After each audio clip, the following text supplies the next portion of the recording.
চলো রোজকার মতো রান্নাঘর থেকেই ভিডিওটা শুরু করলাম। কেমন আছো সবাই? আশা করছি সবাই ভীষণ ভালো আছো, আমরাও সবাই ভালো আছি।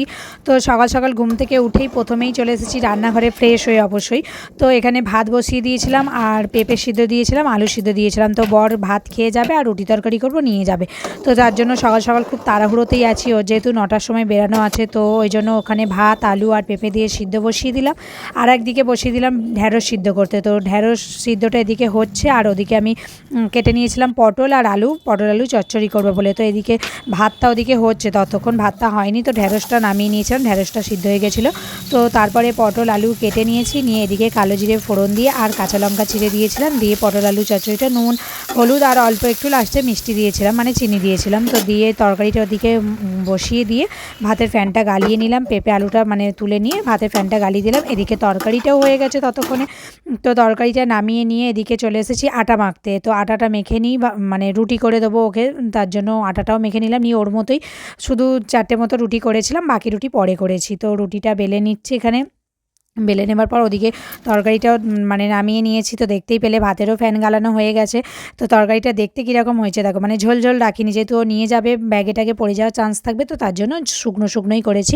তো এদিকে ছেলেও ঘুম থেকে উঠে গেছিলো, তো ওকে বললাম তুই মুখ ব্রাশটা করে নে, আমি ততক্ষণ তোকে দুটো ডিমের পোচ করে দিই। তো রোজ ডিম সিদ্ধ খায়, আমি বললাম আজকে আর সিদ্ধ খেতে হবে না, যে পোচ খা, রোজ রোজ তো আর একই ভালো লাগে না। তো ওকে ডবল ডিমের পোচ করে দিলাম, দিয়ে এদিকে ও খাচ্ছে পোচটা। তারপরে আমি মানে মাছ ভাজবার জন্য, যেহেতু সব কিছু সিদ্ধ করেছি, তো ওকে বললাম তাহলে গরম গরম মাছ ভেজে দিই, খেয়ে যাও। গরম গরম মাছ ভাজার সাথে ঘি আর আলু সিদ্ধ সব কিছু সিদ্ধ থাকলে তো খেতে দারুণ লাগে, মানে মাছ ভাজা দিয়ে গরম ভাত অবশ্যই খুব ভালো লাগে। তো ওখানে ওকে দিয়ে দিয়েছি খেতে। তো খেয়ে নিই, ঘি আর পেঁপে সিদ্ধটা ওই খেয়েছিল। জানো তো আমি পেঁপে সিদ্ধ খেতে পছন্দ করি না, ছেলেটাও তাই শুরু করেছে, তাই জন্য ওকে ঝোলের মধ্যে একটু দেওয়ার চেষ্টা করি, আমিও খাই। তো আজকে ওর জন্য শুধু ওর মতো পেঁপে সিদ্ধ দিয়েছিলাম। তো ওর খাওয়া হয়ে গেছে। এদিকে আমি ওর টিফিনটাও রেডি করে দিলাম, তরকারি রুটি দিয়ে দিলাম আর দুটো ডিম সিদ্ধ করে দিয়েছিলাম। তো এসব দেখে তো আমার বর বলছে আমি কি পিকনিক করতে যাচ্ছি বলো তো, রুটি তরকারি সাথে ডিম সিদ্ধ দিয়েছে, তার জন্য নাকি ওর পিকনিক মনে হচ্ছে। কিছু বলার নেই, তো এরকমই ও করতে থাকে। তো স্নান টান করে এতক্ষণে তোমাদের সামনে এলাম। তো ছেলে ওদিকে পড়ছে, আমি ততক্ষণ ওকে বললাম, ওর পড়া হয়ে গেছিলো, রুটিন টুটিন মিলিয়ে আলাম যা তুই চানটা করে আয়, করে একসাথে দুজনে খেয়ে নেবো, যেহেতু গরম গরম ভাত খাবো। তো একসাথে খেয়ে নিই, পরে বেলায় খেলে তো আর ঘি ভাত ভালো লাগবে না, যদিও ভাতটা অল্প ঠান্ডাই হয়ে গেছিলো। তো এখানে ওর টিফিনটা গুছিয়ে নিলাম। ও বললো আমাকে রুটিতে ঘি মাখিয়ে চিনি দিয়ে দাও। ব্যাপারটা হচ্ছে ও আগের দিন রাত্রিরে খেয়েছিল। তো ঢ্যাঁড়সের তরকারিটা ঝাল হয়ে গেছিলো বলে আমি বললাম তাহলে ঘি মাখিয়ে দিই, খা। যদিও আমি বললাম তুই খেয়েছিস গরম রুটি, টিফিনে নিয়ে যাবি, ঠান্ডা হয়ে যাবে, জানি না খেতে কীরকম লাগবে। তো ওকে টিফিনটা ওর গুছিয়ে দিয়ে ও স্নান করে চলে এসেছে। তো এখানে দুজনে মিলে খেতে বসে গেছি। গরম গরম ভাত, যদিও খুব গরম ছিল না, মাছ ভাজা দিয়ে বেশ ভালোই লাগছিলো খেতে। অনেকদিন পর খেলাম ঘি আলু ভাতে আর মাছ ভাজা দিয়ে ভাত গরম গরম, এমনি তো নাহলে খাওয়া হয় না। তো খেয়ে দিয়ে ও রেডি হয়ে গেল, আমিও রেডি হয়ে গেলাম।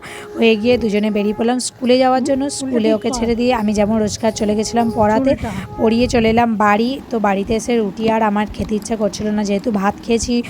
এবার ভাত খেলে তো পেটটা একটু ভর্তিই থাকে, তো ওই জন্য আমি রুটিটা আর খেলাম না। একটু তরকারি মেখে মুড়ি খেতে আমি ভীষণ ভালোবাসি এমনিতেও, একটা ডিম সিদ্ধ আর কাঁচা লঙ্কা ছাড়া আমার কোনো খাওয়া কমপ্লিট হয় না। তো কাঁচা লঙ্কা দিয়ে মুড়ি টুড়ি খেয়ে নিলাম, নিয়ে তো তারপরে রেস্ট নিচ্ছিলাম। ওর বাবা এসে গেছিলো, ওকে আনতে গেছিলো। এই যে বর চা খেয়ে তাড়াহুড়ো করে চলে গেছে। তো আমি চা টোস্ট খেয়ে, ছেলেও দুধ টুধ খেয়ে নিল, নিয়ে দুজনে মিলে এখন বেরিয়ে পড়েছি জিমন্যাস্টিকে যাওয়ার জন্য।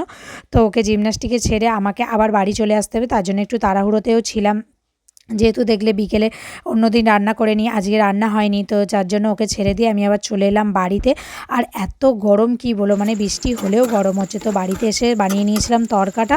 তো তড়কা বানিয়ে একটু রেস্ট নিতে আবার ওকে আনতে যাওয়ার টাইম হয়ে গেছিলো, আর রুটি করা হয়নি। তো ওকে নিয়ে মানে টিউশনের কিছু জিনিস প্রিন্ট আউট করা ছিল, প্রিন্ট আউট করিয়ে নিয়ে একেবারে চলে এলাম বাড়িতে। বাড়িতে আসার সময় রুটিটা কিনে নিয়ে চলে এসেছিলাম, কালকে আর বানাইনি রুটিটা। তো এবার বর আমায় কি সারপ্রাইজ দিল দেখো। আজকে অনেকদিন পর আমার বড় আমাকে সারপ্রাইজ দেবে, কিন্তু কি দেবে আমি জানি না। সাপ ব্যাং হাতি কি দেবে গো? অনেকদিন আগে আমার থেকে চেয়েছিলে, চোখটা বন্ধ করো এবার। অনেকদিন আগে তো কি চেয়েছো? আমি তো ফুটি খেতে চেয়েছিলাম চোখটা একদিন। বন্ধ করো, হাতটা বাড়াও, চোখটা বন্ধ করো, এই নাও হাতে ধরো। খোল খোল, আমার হচ্ছে মুরক্কে। খোল চোখটা, দু রকমের আছে। গরম গরম দোকান থেকে ভাজিয়ে আনলাম। এ বাবা, কিন্তু এখন খুলবো না, এখন খাবো না এটা। হাওয়া লেগে যাবে। এখন তুমি দেবে ঠিক আছে। একটা বের সত্যি করো আমি না। খুব খুশি হয়েছি একটা গো। বের করো খাবো। সারপ্রাইজ পেতে আমরা ভীষণ ভালোবাসি, সেটা ছোট হোক বড় হোক, মনে করে যদি কেউ তোমাকে সারপ্রাইজ দেয় সেটাই অনেক। তো আমার হাসিটা দেখে বুঝতেই পারছো, রাত্রিবেলা সারপ্রাইজ পেয়ে খুব খুশি হয়ে গেছি। মানে আর ওটা সত্যি সত্যি আমি মানে ওকে বলেছিলাম, বলতে বলতে আশা করতে করতে ভুলেও গেছি, আমার আর মনেও নেই। ওটা খাওয়ার ইচ্ছা আমার খুব হয়েছিল। তো আম কেটে এখন এখন যেহেতু খেলাম না ওটা রাত্রিবেলা, কালকে খাবো। এখন আম কেটে নিয়েছি, খেয়ে ঘুমাবো। তো আজকের ভিডিওটা তোমাদের কেমন লাগলো কমেন্ট করে জানাবে, ভালো লাগলে লাইক করে দিও, আর সাবস্ক্রাইব করতে ভুলো না। দেখা হচ্ছে পরের ভিডিও, ততক্ষণের জন্য টাটা।